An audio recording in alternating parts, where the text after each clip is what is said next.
Buddy, and welcome to my NFL's 2024-2025 season predictions.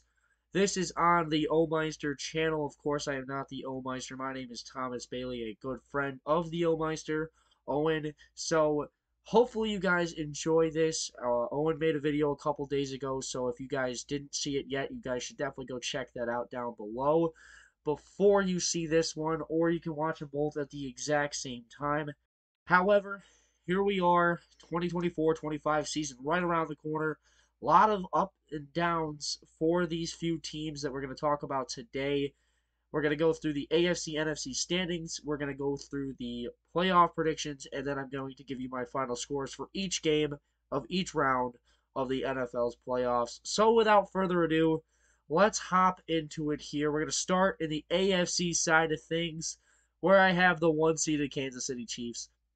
If you thought I was going to do anything else here, I'm kind of confused if you did. I mean, the Chiefs are coming off back-to-back Super Bowls. They're a very high-end top team in the league, and I'm not surprised that they're going to be at the top again. They finally get a little bit more receiving help with Xavier Worthy to kind of take that Kadarius Toney role from him. I'm sure he's going to do a lot better than him in that role, so I'm excited for that. I'm not a big Chiefs guy. I'm a Buffalo Bills fan, as you can see by the shirt, of course, but you know, I still have to admire the Kansas City Chiefs' work ethic, the way they've been playing these last few years. That defense has gotten so much better over these last few years. So we're going to see how they do again. I think they wrap up the one seed once and for all in probably week 15, 16 range.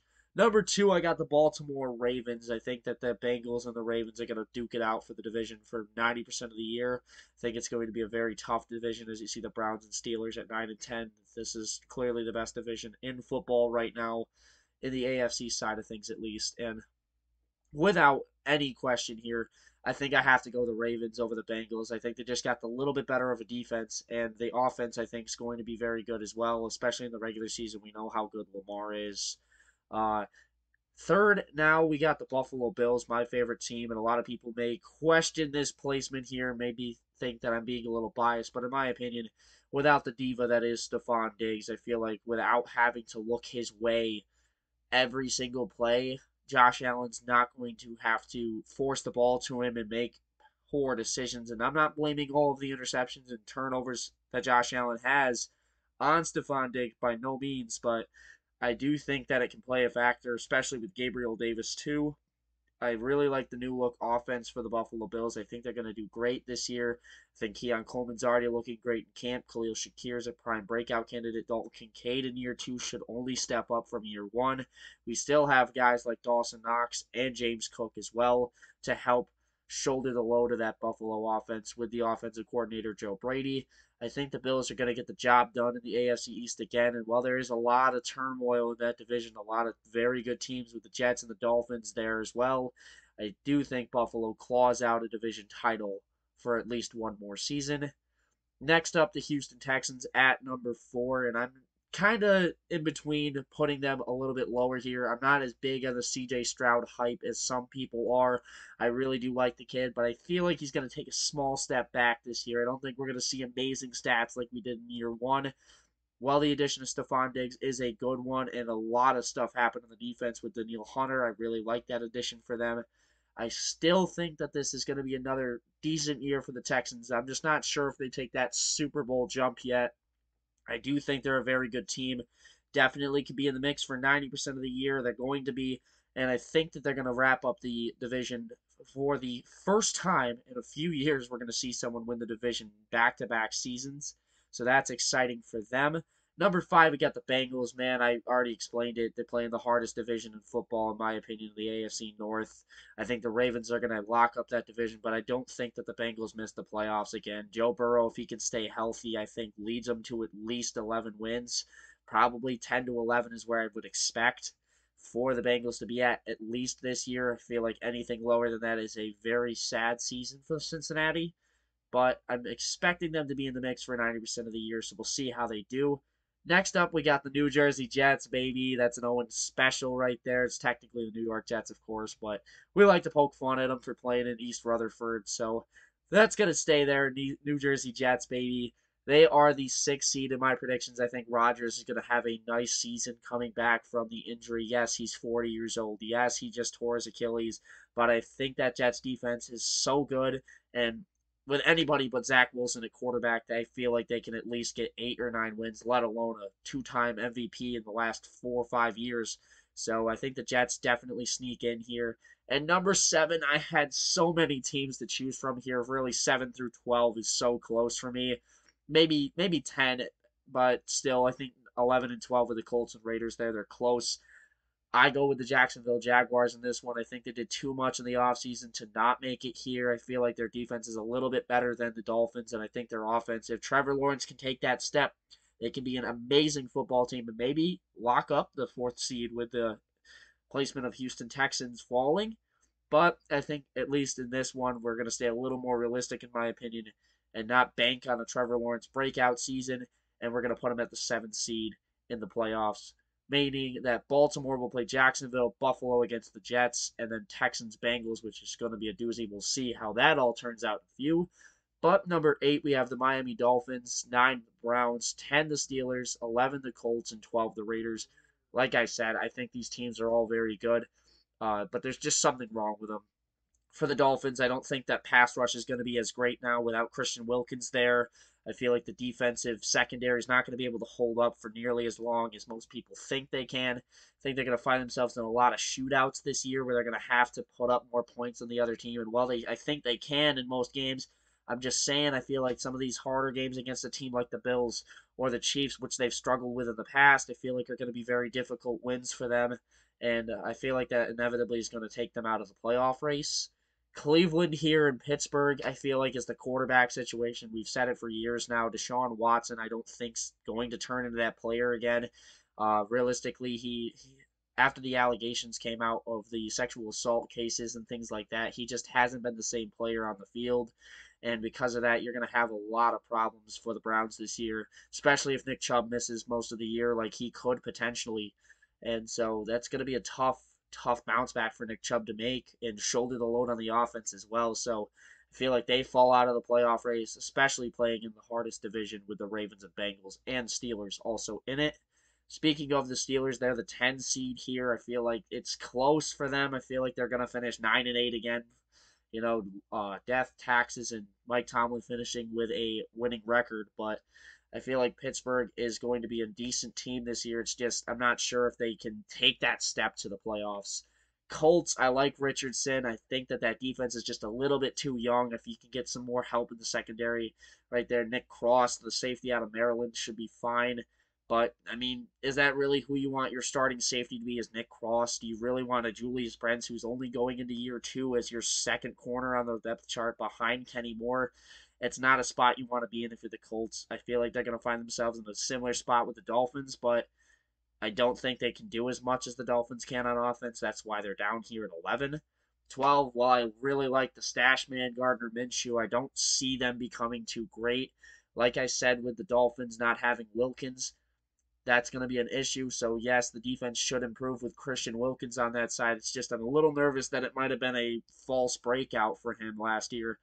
I could be wrong, but we've seen it in the past in his contract year. Guy balls out and then he just falls off the face of the earth after getting paid. I feel like we could be in for another situation like that with him. Hopefully not. I really do think the Raiders are turning in the right direction with Antonio Pierce, but I feel like it's going to be another year of rebuilding in Las Vegas. Los Angeles, Tennessee, New England, and Denver. I really don't think that these guys are going to stand a chance. Maybe LA can surprise some people and have a better record than expected with Jim Harbaugh, but the Titans here, I'm not sold on Will Levis yet. That defense still has so many question marks in the linebacking core and a tough front seven that I'm not sure that they can really upgrade too well. The Patriots quarterback situation hasn't been anything to be hyped about right now. Jacoby Brissett, pardon, is going to be the starting quarterback for this year. So we'll see if Drake May gets in there and see what he can do. But realistically, I don't think they do too great this year either. And then the last team of the conference here, Denver, I feel like they do all right for their standards here. I feel like they're going to finish with the top 3 pick in this upcoming draft. I just don't like the roster they have. I think Bo Nix could be a quarterback in the future if you can develop him right. It's just with the way Denver's been with quarterback city, I just don't know if they can develop him. So wondering what they do this year with Sean Payton. Maybe they give him another year, maybe they fire him, but I think that this is going to be a very tough year in Mile High City. And with that, we're going to move into the NFC. As you can see here, my 1 through 16 rankings are the 49ers, Eagles, Lions, Falcons, Packers, Cowboys, and Rams are my playoff teams. I think the 49ers are an extremely good football team. They're very deep, the deepest team in the NFL, in my opinion. They win the 1 seed. You got the Philadelphia Eagles, who I think bounce back after making amazing additions, in my opinion, to the linebacker and defensive back rooms with Cooper DeJean and Quinion Mitchell in the first and second round, respectively. I think that's going to be insanely good for them. The Lions finally get their much-needed corner help with a trade for Carlton Davis from the Bucks and Terrion Arnold, the cornerback out of Alabama in the draft. So I think they'll be good. Atlanta's going to take the division over Tampa Bay slightly, but I give it to them. They just have the better defense, in my opinion. A little bit more of an offensive display from Kirk Cousins this year, and we could see him jump into that conversation for a Super Bowl contender. Green Bay, they just paid Jordan Love the most expensive contract in NFL history with $55 million a season, which is insane to me. But, I mean, it's kind of worth it. I mean, he's a very good quarterback. I'm not saying he's worth all of that, but at the end of the day, you got to pay your quarterback when you have to. So, realistically, to get him now is better than to wait until other players like Dak Prescott for the Cowboys gets extended. Speaking of Dallas, they're the number 6 in this. I do like the team. It's just they didn't make too many great additions this season, this offseason. I'm kind of concerned with how they're going to play here this year. Feel like they still make the playoffs. They're always like a regular season merchant for whatever reason, but I feel like they'll find themselves in the mix and then probably be out early. Same with the Rams here. I really like Matthew Stafford. I really like that offense. It's just I'm scared of that defense right now without Aaron Donald anymore. There's going to be a lot of questions to ask. Who's going to step up? Is it going to be a Kobe Turner? Is it going to be a Byron Young? Are we going to see somebody in the secondary take that leap to superstardom? I'm not sure. So right now I have them as the final wild card right there ahead of the Bucks. And a lot of people might not like this, but I feel like after losing Dave Canales to the Carolina Panthers, I feel like that Baker Mayfield's going to fall off a little bit. I don't think he's going to have the season he had last year. And statistically, so far in his career, once he gets paid, he starts to fall off a little bit. So I feel like he'll find himself around 8 to 10 range here. Number 9, I have Chicago. I think the Bears are a very good team. It's just very young on the offensive side with Rome Odunze, DeAndre Swift, Caleb Williams. I think there's going to be some growing pains on that offense. And then the defense, I'm not sure is going to be able to bail them out too often.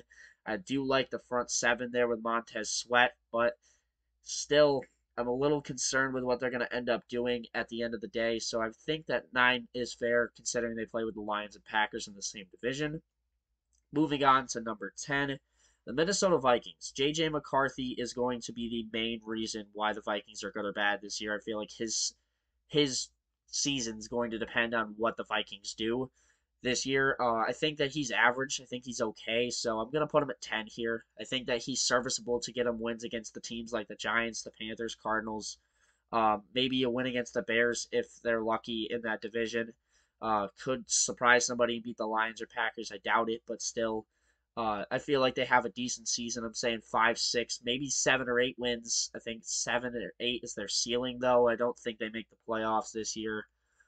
Number 11, the Seattle Seahawks. Geno Smith has fallen off of a cliff after his comeback player of the year campaign. Sam Howell's not having a great training camp, so I'm confused on what's going to be happening with the starting quarterback role. Most likely it'll be Geno Smith, and I'm not confident in him enough to lead that offense to a playoff spot, let alone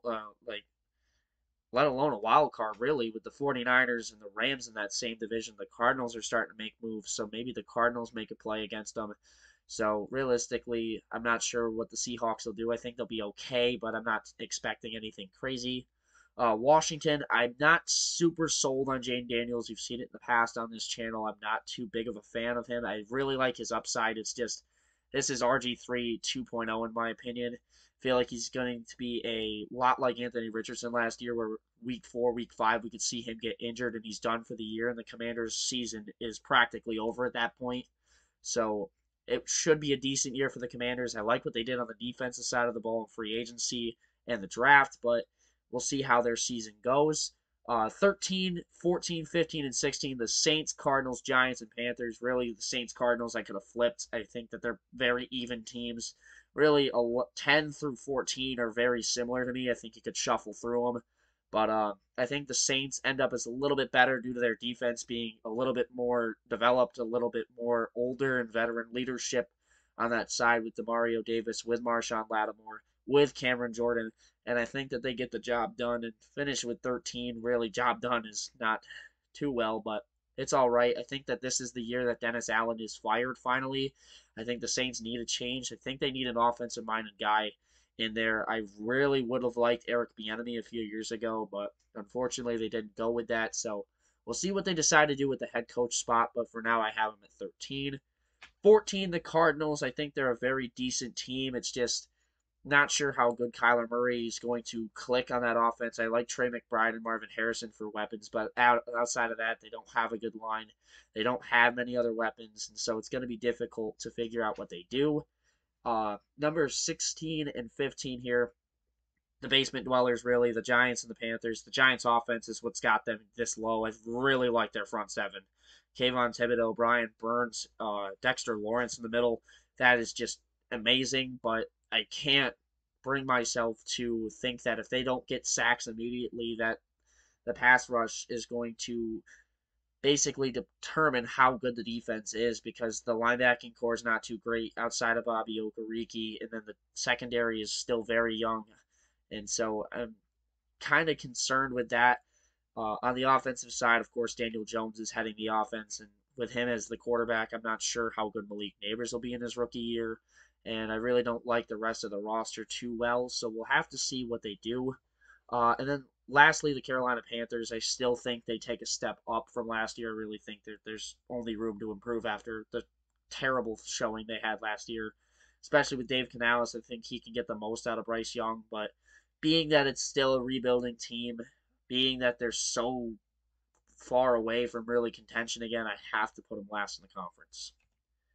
And with that, we're finally into the playoffs. I'm so sorry. We're going to stop the rambling a little bit here. So sorry for that. But AFC wildcard prediction, I have the Jaguars Ravens 2 versus 7. I think this is actually a little bit closer of a game than people might expect. I think the Jaguars front seven matches up well against the run heavy Ravens offense, but at the end of the day, I give it to Baltimore. I think they find some room in the passing game. They get the job done 31-17. At home, they're just a better team. Jacksonville squeaks into the playoffs, but they're not going to be able to find a win this time. Moving on, Buffalo against the New Jersey Jets, baby. And I have the Buffalo Bills and the New York Jets game coming down to the wire, but Buffalo gets it done 24-20. I think that Jets defense is so ferocious. I think it's going to be a tough, gritty game for both teams. It's going to come down to the fourth quarter, and I really can't bet against Josh Allen in the fourth quarter of a playoff game. We saw what he did in years past in the playoffs in the fourth quarter. I just have to give it to him here. I think that they're a very experienced team, and they're going to play well. So I give it to Buffalo narrowly in that one. Next, we have Cincinnati and Houston. This is by far my game of the week. I think this is going to be the best wildcard game by far that we've seen in a long time. It's Joe Burrow, it's C.J. Stroud, it's Jamar Chase, it's Stephon Diggs. It's the list goes on, man. I think these two teams are primed to create an amazing classic for us. And with that, I have a 34-31 Texans win. And I know what you're saying. Joe Burrow, CJ Stroud, you really think Burrow loses that playoff game? And yes, I do, because of his defense, man. They didn't make too many additions. They ended up losing Chidobe Awuzie to the Titans, so they don't have as much secondary help. Daxton Hill has not shown any improvement since year one, the safety out of Michigan, so I'm kind of concerned with how that's going to roll for them. I think Houston ends up winning this game narrowly, but I think they get it done.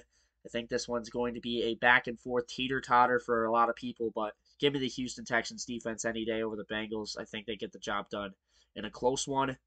Moving into the NFC wildcard side of things, we have the Eagles Rams, and I think this is a very sneaky good game. I really think that the Rams are built to play a team like the Eagles, to beat them over the middle with the linebackers how they are. I feel like the Rams could do a lot of damage with a player like Puka Nacua.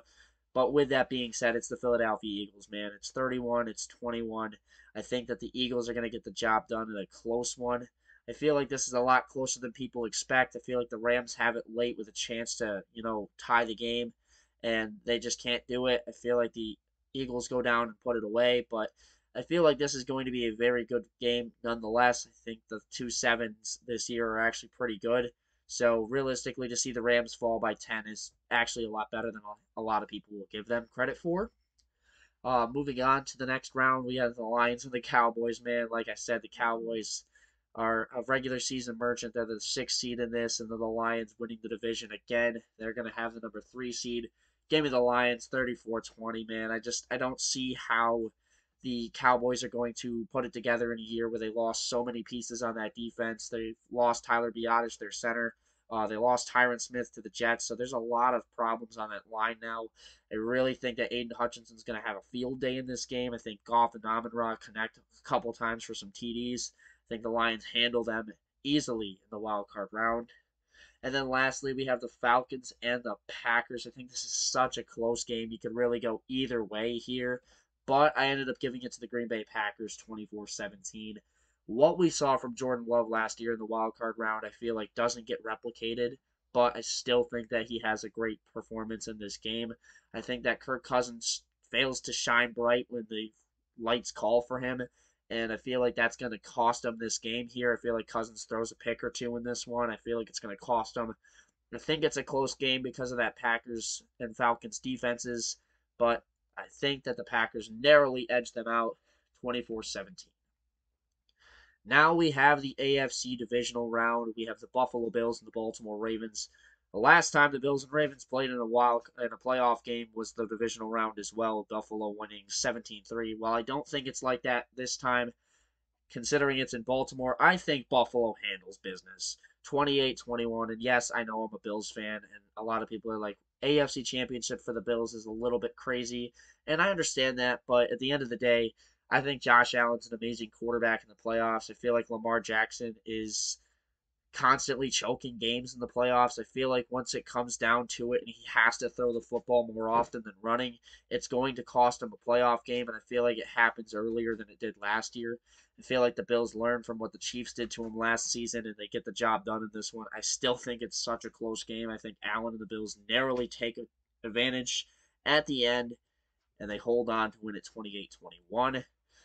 Texans and Chiefs, and while a lot of people have this one being an amazing masterclass of a game, I really think that the Kansas City Chiefs handle most of this game. It's 31-27 I have as my prediction here.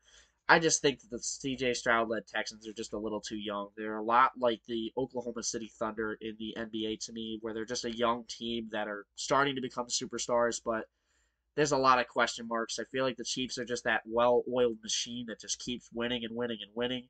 It's going to be very difficult to stop them, especially in a year where they're trying to three-peat. They're just going for every last blow that they can possibly get. I think the Chiefs beat them 31-27 in this one. We're going to move to the NFC side of things. The Eagles and the Lions, a very close one in my opinion. I think the Eagles are a very good team, and the Lions are a very good team. But give me Detroit in this one. A lot of people might be shocked by this, but I think that Dan Campbell is going to go for it a couple times in this game. He's going to prove that he wants it more, and he's going to get it done. I think it's 35-31 is a very fair score for this. Maybe a little higher scoring than people might expect, but I think they get the job done here. I know that there's a lot of things that can happen in the NFL, but I feel like the Lions are going to get the job done in a close one in the divisional round. 49ers Packers, a rematch of last year's second round matchup in the divisional. And Anders Carlson missed field goal really cost the Packers that game. I think this time the handling is going to be a little bit better for the 49ers. I think they're not going to need as much luck involved to win this one. They win by 10, 34-24. It's similar to a couple years ago where we saw the 49ers just kind of run the ball over and over and over again against the Packers in that playoff game against Rodgers in the championship game. I feel like they do that a lot in this one. They take advantage of the weakness up the middle, and they really just take advantage from point one of the game all the way to the end. 34-24, they get the job done. And now we have championship weekend. We start in the AFC, the Bills and the Chiefs. And I have the Chiefs winning, man. It's tough. I know as a Bills fan, I really think the Kansas City Chiefs are a true dynasty. I really admire what they've built there. I think they have an amazing head coach in Andy Reid, and Patrick Mahomes is an amazing quarterback. Well overrated at times, he still is an amazing quarterback, definitely the best in the league. And 35-27 here, I think, is fair. I think Buffalo keeps it close. You see how they play against Kansas City every year. I feel like Kansas City's offense is a little better than years past, so I think they get a little bit more this time. I think Josh Allen keeps the pace up for most of the game, but a couple times we settle for those field goals to make it 27, and that's really where it falls apart for us. I feel like this is going to be a closer game than the score indicates, being 8 points, but I think the Bills have it late and have a chance to win, and they somehow mess it up.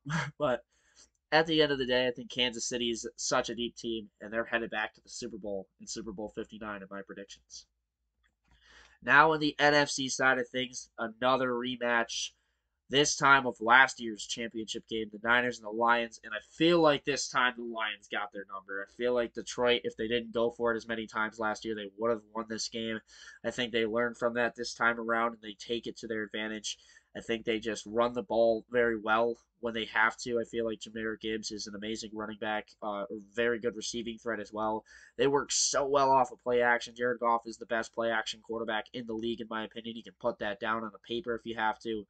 31-28, Detroit gets the job done in the NFC Championship game, and that sets us up for Super Bowl 59 between the number 3 seeded NFC winners, Detroit Lions, and the number 1 seed Kansas City Chiefs of the AFC. And in this game, I think it's close, but Kansas City gets it done. 34-28, they win the Super Bowl here, and that is a 6-point win. Yes, I have it being in overtime. I think the Kansas City Chiefs are just the better team here. I feel like they have the better defensive front. I think they're going to play a very contested, fun, loving football game, and they're going to play a great game for the whole 60 minutes of it. Technically, a little bit longer than that in my prediction, but the Kansas City Chiefs and new the new dynasty of the NFL. Pardon, and they win their third straight Super Bowl, 34-28. And I hope you guys enjoyed this video. Again, thank you for watching. If you did like it, then of course like and subscribe to the YouTube channel. Every like, every subscription helps us grow as a channel. Of course, that's what we're trying to do, is grow to make bigger and better football content for every single one of you guys. So thank you all for watching. If you did stay till the end of the video, thank you so much. I appreciate it. Once again, my name is Thomas Bailey, and until next time, I'll see you guys later. Peace out, everybody.